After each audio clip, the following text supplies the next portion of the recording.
Yeah. And we're also kind now of official. recording. So let's start. Now I feel like a TV presenter. This is really weird. Okay.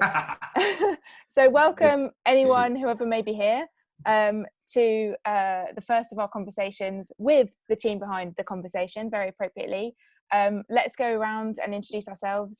My name's Georgia. I'm one of the producers of The Uncertain Kingdom, and I'm an exec of the conversation. Al, go ahead. I'm Alistair, the producer of the conversation. Lanre.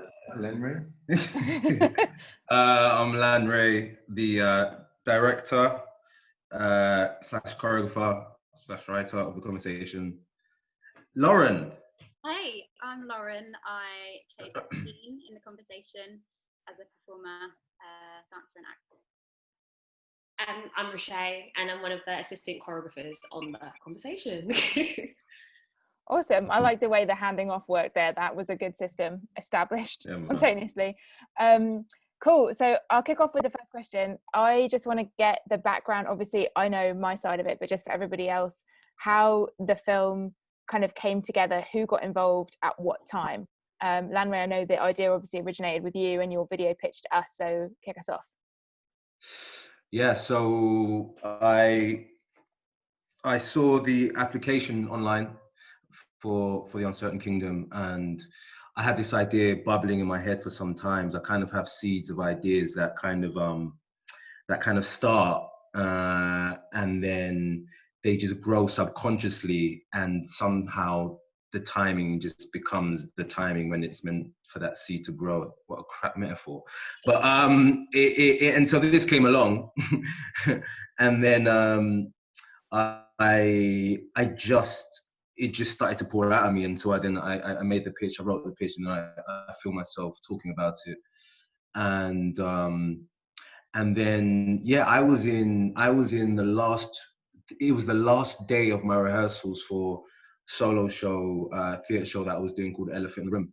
And it was the last day before we were opening, and that was the day where I went to see you, Georgia, and the other Uncertain Kingdom team to. It was like the final stage of the of all the pitches, and so that's kind of like, that was the first initial stages that kind of built up to then me trying to find and attach a producer, because when I did the pitch, I know some directors had producers attached, some didn't, and that's kind of how I then met Alistair. But it wasn't how I then met Alistair, because we met in a really interesting way, which I can maybe let you talk a bit about.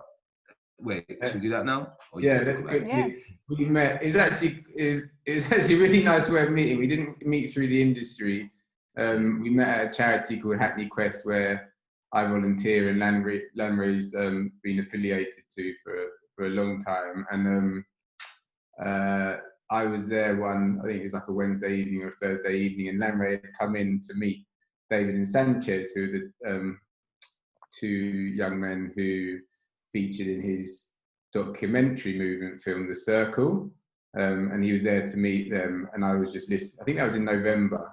And I was just listening in. We said hi, we met, and I think we kept in touch, and then we got back in touch in March, and it just, the timing worked out, and you'd heard that the Uncertain Kingdom had said that they want to do the conversation, but you need a producer, and we kind of got chatting then, I think.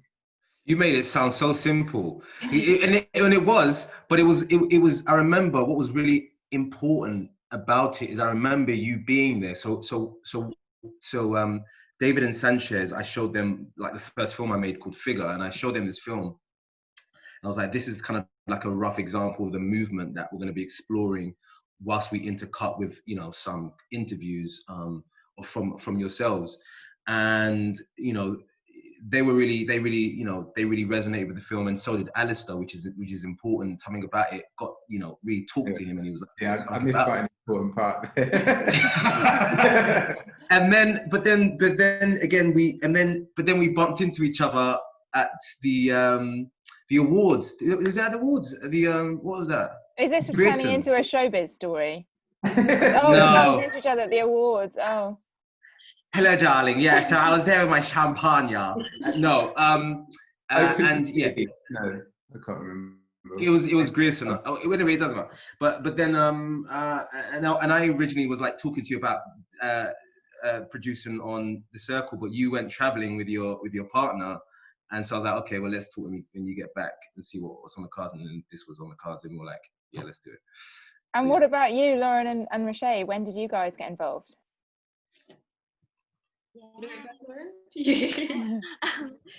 Yeah, so me and Lanre met maybe like years ago, just through the dance industry. I don't even know when, but we just knew of each other. Used to be in a company called Protocol. So I think I saw Lanre perform with Protocol, and we were like performing at the same events and stuff. So we just stayed in touch on social media, I guess, just like watching each other's movements. And then he direct messaged me on Instagram about The Circle of just being, or was it that? yeah. Yeah. It was a circle. Yeah, and just to be a supporting artist. So I went for a day to be an extra there, and that was amazing. Just being part of that process, filming for a day on that, and just seeing David and Sanchez. That was like amazing. Just to be even just like be a part of that process for a day. And obviously it was filmed over a period of time, but yeah, it was good to just kind of get in on that. And I remember on that day he said to me, I'm going to be in touch because I can't remember exactly what you said, but you told me you'd be in touch about something. You were like, yeah, I've got something in mind for you, or like you just said I'll be in touch. And obviously a lot of people say that to you, so you're like, okay, yeah, like obviously I believe you. But then he actually did, and you invited me to the audition for Conversation. So I went to the open audition, and then got a recall. I don't think I knew about that acting element at that point, but it was, so I went to the movement audition, which was amazing, and then got a recall, found out it was acting, and obviously that was like a new challenge for me as well. So, and then when I came to the recall, we just had a great conversation as well, just about like life experience and how I might relate to it. And then and that was it. So it was just a really cool, like really pleasant surprise for me as well to get the role that I did and just be in the process of it. Amazing. And you, Rochea?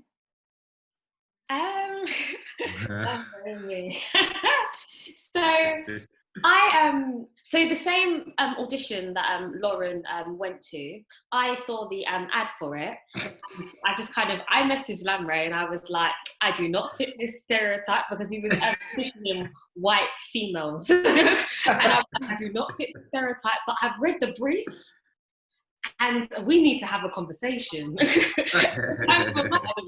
And I was still doing my degree at this point as well, and I was moving. I was in the middle of Leicester, in the middle of London, all over the place. But I read the brief, and the brief resonated with me so much, to a degree where I was like, I saw the message that the piece was trying to portray, and I was so intrigued in the process he wanted to incorporate into producing something like this. I had so many questions, and then so I messaged Lanre. And I was like, I'm sure this guy has so many things to do anyway, because he's in the middle of auditioning people for this process. But I messaged him and I just showed my interest, and we went for a conversation, and we spoke about how our interest is in the work we like to create. And I think it just correlated, and we resonated on a level where he was just like, yeah, I want to get you involved. And I was like, okay, let's do that. And then it just kind of evolved from there, really, I think. Yeah. And I was curious, because I realised, like, looking back on the experience of commissioning it, that something that I had never asked you, Lanre, is like, how much of the dance was in your head when you were submitting to us and when you were writing that video pitch? Could you really see it, or was it coming together more once you'd had the dancers, once you knew who Lauren was going to be, once you knew you had Rochea and what she was bringing to the table? I felt it first. And then the feeling creates the images, but I could feel the journey, because I know the journey, most importantly. And then I just, kind of like a bit of a crazy man, I just start to have these flashes of these images, of these pictures, and some of these pictures are pictures that never, or images or movements that will never, that might be too, like there was an image, there was a movement sequence that I put into the treatment, which never made it. And they're always rough sketches, right? They're always just kind of, they're just kind of organic things that are coming to my mind or that my body's feeling. And then when you get into the room, you throw everything out the box. Everything goes out of the box. Why? Because you have people in front of you, and these people are bringing their own things into the space and into the room. Forget about your head and forget about your thoughts. You look at the people and you speak, and from that, then a process begins. And then from that and from the people you have, that's why I'm so specific about the process and who comes into the room for anything that I do, because, you know, it's a really sacred space for me, creating a rehearsal room and a process. It's a really sacred thing. And I talked about this before, that actually, you know, even more than the outcome is what that is, because there's something which I'm having real withdrawal symptoms during this kind of lockdown situation, of being in a space with other creatives, and just seeing each other and just truly, you know, playing, like, you know, and just jumping. And so, yeah, I did have a few things in my head. Like, for example, I remember there were a few things clearly where I was like, okay, this is, if I keep coming back to this idea, then I'm like, okay, this is like on explore. And I remember the duet that you have where you've got the lovely Hannah who is just smiling all the way through. And I just thought, yeah, that's something really. And then there's one moment when that smile cracks, and where the camera is when that smile cracks. And then just her bringing that smile back up, and what that could be with movement. I was like, yeah, there's a meaning behind that really I kept coming back to. So yeah, there are some small ideas that I'm like, okay, no, this is bugging me. I really need to explore this. So yeah. I think as well, working with Lanre as well, when he creates an open space, he creates a space where it's kind of like we leave our ego at the bus stop and we're all just out here and we're ready to be open and just commit to the cause. We're ready to just be. We just be with each other, just see each other and feel the essence of what we're trying to do, because we all have the same goal and we all just want the best we want the best of it. So he has an open room element where you feel safe in the room, but he also has an element where he wants play to be a big aspect of his work. The element where you can play and you can explore and you can feel how you relate to something and how you connect with something. About that connection is important. And so having the element of play in the room, always playing, always exploring, always seeing where things can go, it really creates a safe space where magic can happen. So that's an important element when he's creating his work, what he likes to incorporate. Sounds like a dream. Because there's a few people on, I feel like I should say there is a sort of chat box thing you can ask questions. It doesn't all have to come from me, so I hope we do hear from the people watching. But in the meantime, I'm going to hog the floor. Al, I wondered if you could talk about the experience as a producer, instead of being in a scenario where there is a script, you know exactly what you've got to bring, these are the elements you're going to need to deliver, and then I know that in this scenario, even at interview stage, Lanre's like, yeah, I don't really know how it's going to end, I don't really know how it's going to start, I just know that this is in the, you know, and we just obviously had faith in that, you obviously had faith in that. But what's that like as a producer when stuff's just being like, oh, now we're going to need this? I have to say, it was we knew the parameters were it couldn't be longer than 15 minutes. So that was good to, you know, have somewhere to start there. But I think in terms of, you know, producing it, I kind of, you know, me and Lanre had talked a lot and I'd seen his other work, so I knew, you know, I was excited about what would be created. And when we were talking about it originally, you know, as he said, he had ideas, but we knew they'd change. We knew they'd be a part of the process, collaborating with everyone in the room. And I have to say, actually, me, I haven't really done a project like this before, just being in the room, not every rehearsal, because I wasn't, you know, it's kind of the sacred space. But when I did go, it was amazing to watch everyone collaborate and just sit in the back and feel a bit inadequate. about my mood, but it was really quite powerful. I remember the first, I think it was actually even an audition. Yeah. That you did, and it was actually I think the first audition. They all did this. Everyone learned this routine in the matter of like half an hour or something to this Sigur Rós tune. And when I watched it, I was just like I was mesmerised. And then afterwards, I remember ringing Lanre, going, "What was that tune?" And just trying to find out. But so at that point, I knew, well, this is going to be wicked. It's going to take time. And I think there was like 8, maybe 9, 10 rehearsals, some on an individual basis, some as a group, and like everyone giving up their Sundays and Monday nights or whatever.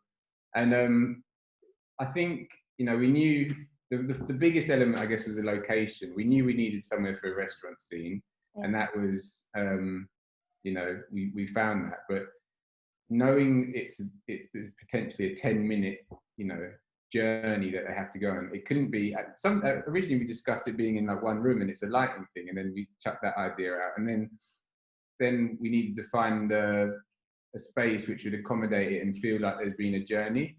And you know, we came across, well, actually a location manager friend, Al Block, mentioned the Wapping project to me, which is actually Wapping Power Station. We went down and had a look, and what was amazing about it just had all these different spaces.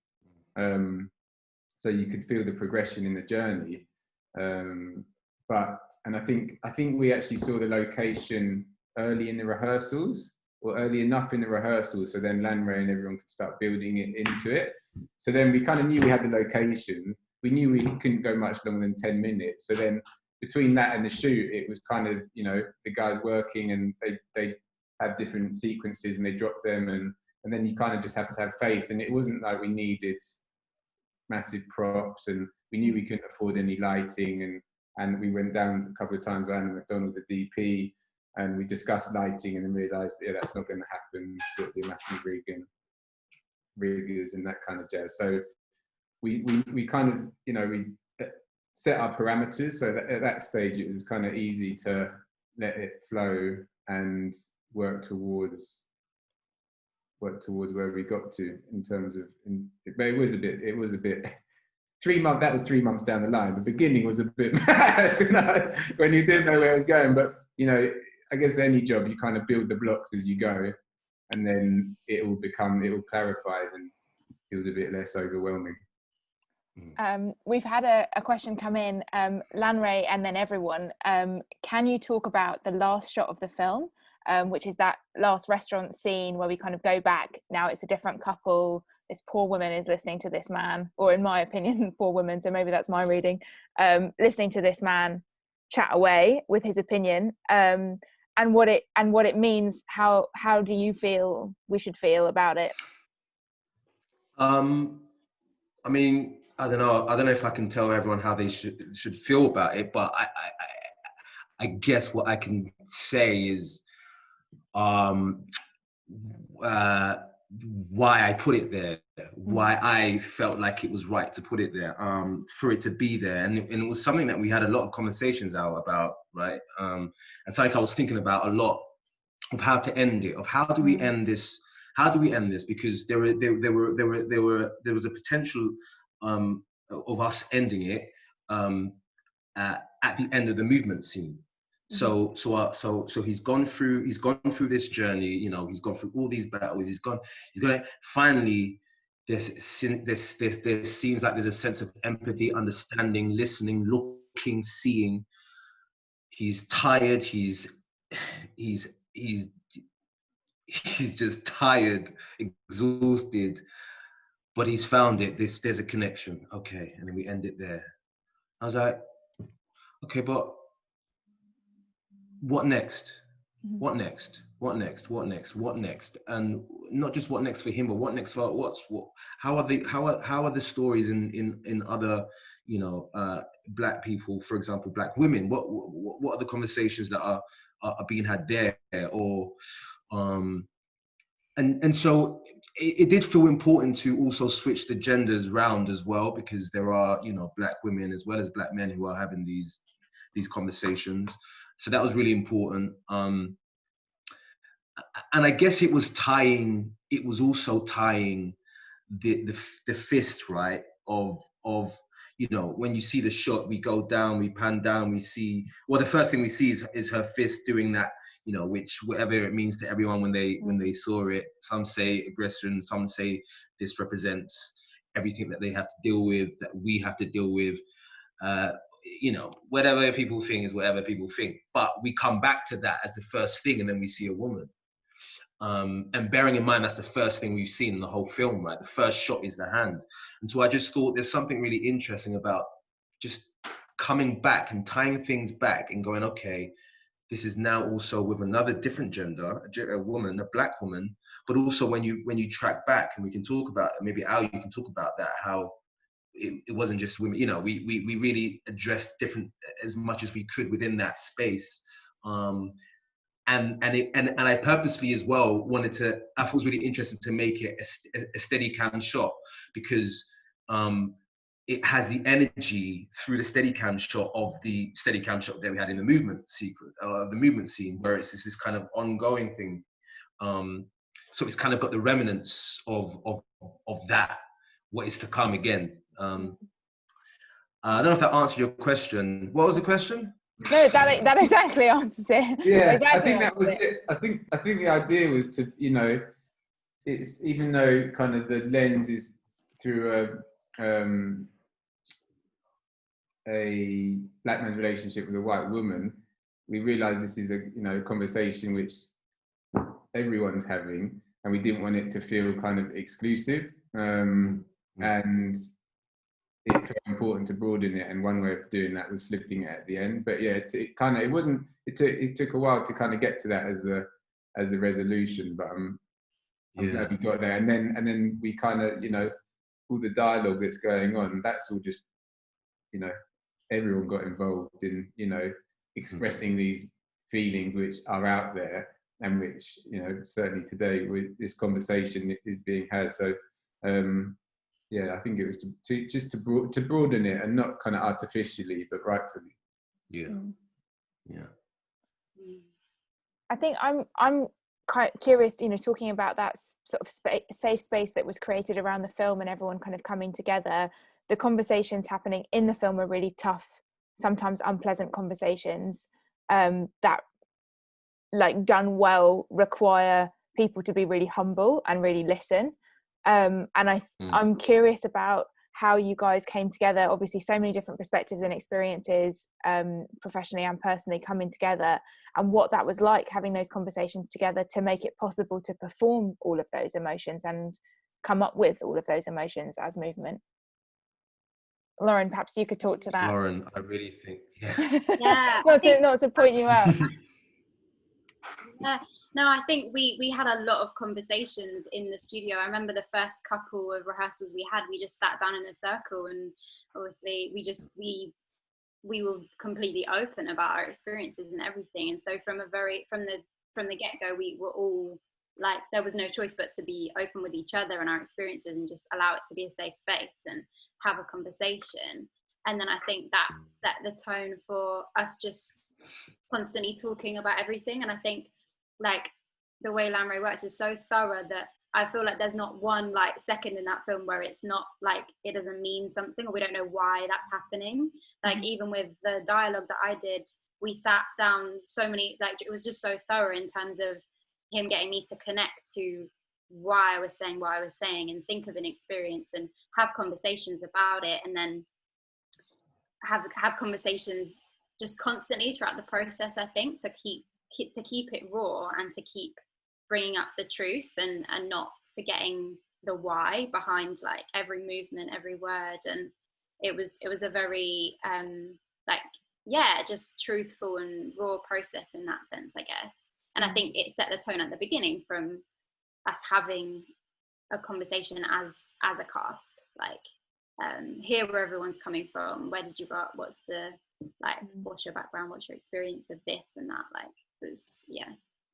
Was it similar for you, Rochea, coming at it from another perspective?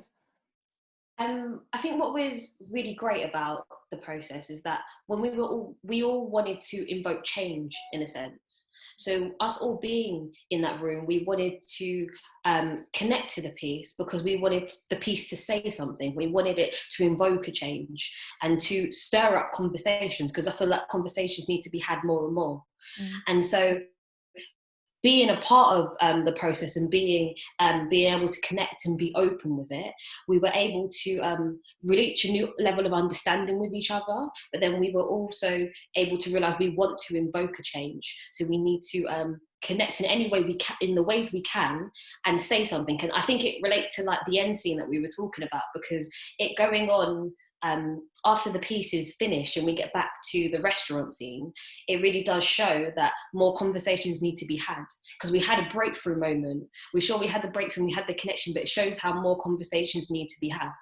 And we need to find more resolutions to problems that we all face. So that's why it was being part of the process and having the openness was really important. And we were able to connect, and it's all about the process. Like a lot of the time, even though it was a great result, Lanre doesn't care about the result. He cares about the process. And the process is just as important. As I say, the journey is just as important. And so that journey was a powerful journey, and it was powerful to be in a room where we could all connect and we all could produce a great product. I think you make a really great point about the decision to come back to the restaurant, and instead of ending on what we might have felt is a kind of moment of resolution, a kind of it's been solved, you kind of come back to the restaurant and you realize the work is not done, and actually this chat is just, it's everywhere and it's in every direction and it's coming from so many different people. And I think it does, the way that I experienced it was that it is a kind of call to action. It does feel like, oh, this is stuff that we're going to have to deal with and we've got to kind of tune into. And I wondered, I mean, obviously the film has become kind of more tragically pertinent than it was 2 weeks ago. And I wondered now, you know, it went out on the BFI Facebook, got 11,000 views in minutes, it seemed like, whether you'd started to hear responses, whether your friends had seen it, family had seen it, what you're hearing back. I heard that I think it's great that you made a piece like this. I think it's more, there should be more work to showcase these issues, because we do have some issues in modern day society, but we need to think about progressing and the change. And so it was, I had a lot of responses saying, I've never seen a piece like this, especially something expressed through movement. I've never seen anything like this. And even the fact that we got to showcase it on the United Kingdom platform is amazing. And it's highlighting messages that need to continue. And like the conversation's just beginning. And it's about progressing to a sense where we can make change. Yeah,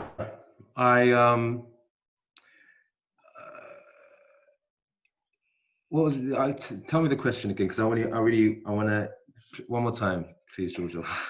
I don't even know what I said, but I think the summary of it was that I was curious what response you'd had to the film. Now it's been out and it had its couple of weeks on Facebook and did so incredibly well. Whether you were hearing people come back and how they were responding.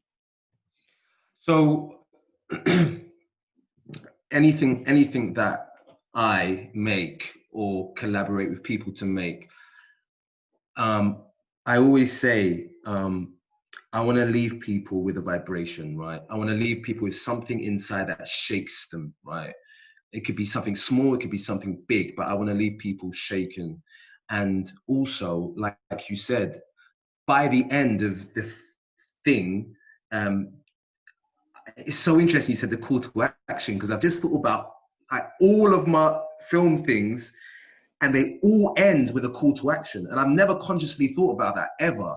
Even this next thing that I'm doing, it's like the way it's ended, it's like it's a call to, and that is integral in everything I do, because it's unfortunately guys, it's not tied up. We ain't there yet.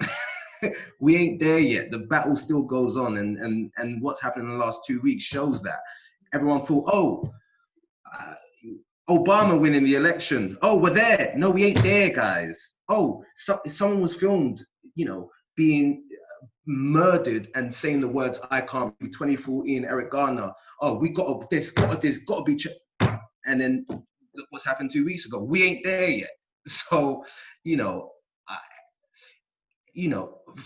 until there is real kind of structural change, a real seismic shift, of those steps, which I believe we are making slowly but surely. And I think what's happened over the last, by the way, I am, as you can tell, this is raw. Like, I'm still raw about everything. Like, and a lot of Black people are very raw about this stuff. It's bringing up a lot of stuff. You're seeing a lot of people post things. White people are reaching out to you, and it's just like there's a lot going on emotionally for Black people at the moment.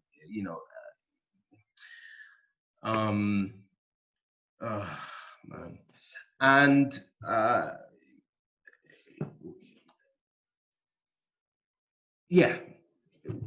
we ain't there yet, and that's why it's ended the way it did in a call to action.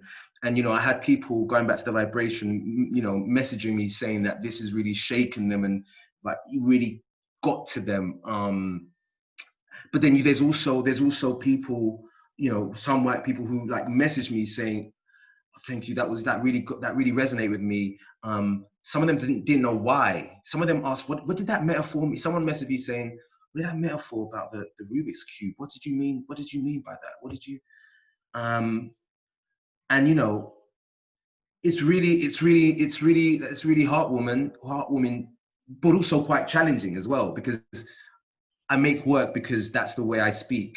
I can speak about stuff, but that's my outlet, because of the way, from my experiences, from what I see, the shit that keeps me up at night, the things that bug me, that's just how I let it out and collaborate with people, and we find a universal pain through my pain,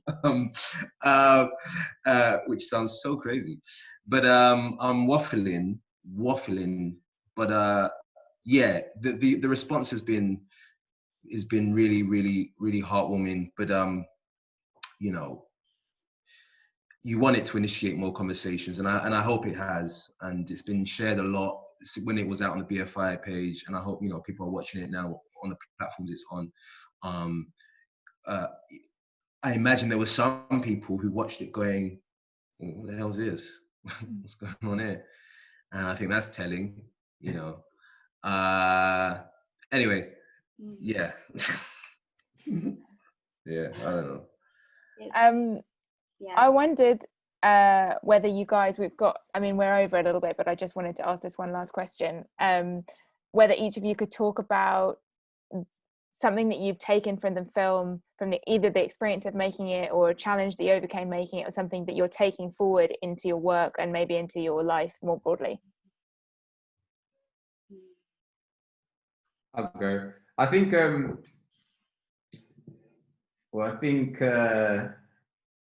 sorry, wasn't quite ready. Now I'm thinking. I think work-wise, actually really interrogating the reasons behind why you're making it, and also what everything means in it. As Rochea said, that everything in the film has a meaning, and I guess in short films you kind of have to do that even more than a feature or whatever.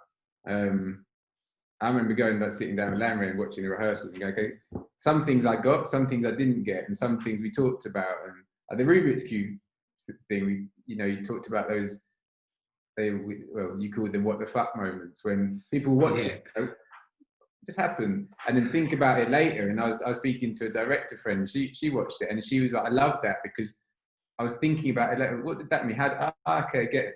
And that was really powerful. So I think really interrogating the stuff you're making and spending time and thinking about everything in it and all the elements. Because often it's easy to go, okay, you've got that scene, you've got cool, but what really does it mean? And personally, I think it just encouraged me more to learn more, read more, educate myself more, do more. And yeah, hopefully, do work in similar spaces and inside personally and professionally, and yeah, it was a proper kind of defining moment, I think, for me, just generally. Rochea? I think it's what I took from it, type thing. Obviously I really like the work I like to create. I like to connect to it, and I felt like even though some people can say the story didn't connect to me directly, I connected to it. And I think it really, when working through this process, it taught me to, I don't know how to say this in a way, so I'm just going to say it, but be there for my fellow dancers, because it's them connecting with their own emotions as much as I'm connecting with my emotions, and it's making sure they feel safe to connect with those emotions, and they feel they have this open space to ask you questions. But like, when you have to put yourself in emotionally vulnerable positions, which the main guy as well, Onamachi and Lauren, both have to put themselves in really emotional positions throughout the piece, is being able to be there for them in any way you can, to help them and to help them get to their level of connection with the piece. So I think being in this process has taught me to be there for others through work, in a sense. I just want to say as well, Rochea, you and Audrey, who's not here, who's the other assistant choreographer, were my rocks during this whole process. These women are phenomenal, and I'm forever grateful to have met them, and they're not getting rid of me, or I'm not getting rid of them. Yes, the first one. But because they were, you know, because I'm spinning, so, you know, there's so many different things that you're thinking about. You know, I'm there as a choreographer, but I'm also there as a director, but then I'm also there as a writer. So I'd be doing scenes, correct, and then going into another room and working on text and stuff, and just to have those formidable listeners was incredible. So yeah, thank you. I said thank you to you a million times. I'm saying it to you on live. Yeah, it's public. It's good. And what about you, Lauren? Anything you're taking forward from it? Yeah, so much. I feel like I'll just pick a few things, but I feel like when I was watching it on the BFI Facebook when it came out, I remembered, and it's something I knew anyway, but then I think this film really enforced it, was just that I want to tell a story with what I'm doing. I think I've done so much dance work and this and that and whatever, and then you're part of something like this, and it's real life. You're telling a story, you're telling like truth in art, and art speaks. And to be part of something like that, I was just so humbled and proud, and just, it was powerful. Like, I had a knot in my stomach watching the whole thing, and I was just like, it's just powerful, and it reminded me that the work that I want to continue doing is to say something, that is lasting, you know, that is going to tell someone's story. And then I think for me personally, like, I'm in an interracial relationship, so it is a conversation. And that's Lanre messaged me originally and was just like, I know you're in an interracial relationship, and this is part of the, you know, this is the film idea. And that was a big part of how I could connect to Christine as well. And then with everything that's happened, it's a massive call to action for me as a white person. It's, you know, it's a constant conversation in so many areas of race, and a call to action. So it's like the film just has layers upon layers, really, that is teaching me constantly. So yeah. That's great. Lanre, last word from you? I got, you know, you can't give me one word because I'm a speaker. Any amount of words you want. Within reason. I want to say Lauren is also incredible. All right, I'm not doing this purposely, but like, have Lauren you mistaken this for the Oscars? Because this isn't like...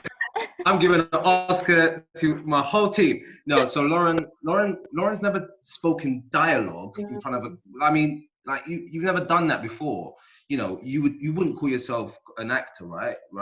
Tell me if I'm wrong. No. You was a dancer. Yeah. And she did an incredible job. Like, I don't think people understand, like, you know, there are dancers who want to try and act, and then there are actors who want to try and dance, and they sometimes get in there, like I work with both, and they sometimes get really in their head, and obviously they're both coming from the same place, right? You know, you act, and it's all from the same place, because it's from the breath. We speak before we do a move, or while we're doing a move, we use our breath. It comes from the breath. Everything's from the breath, and it's just getting everyone to understand that. And Lauren just kind of clicked into it. It took time, but she clicked into it. So big up to Lauren. I want to say, Alistair is a choreographer.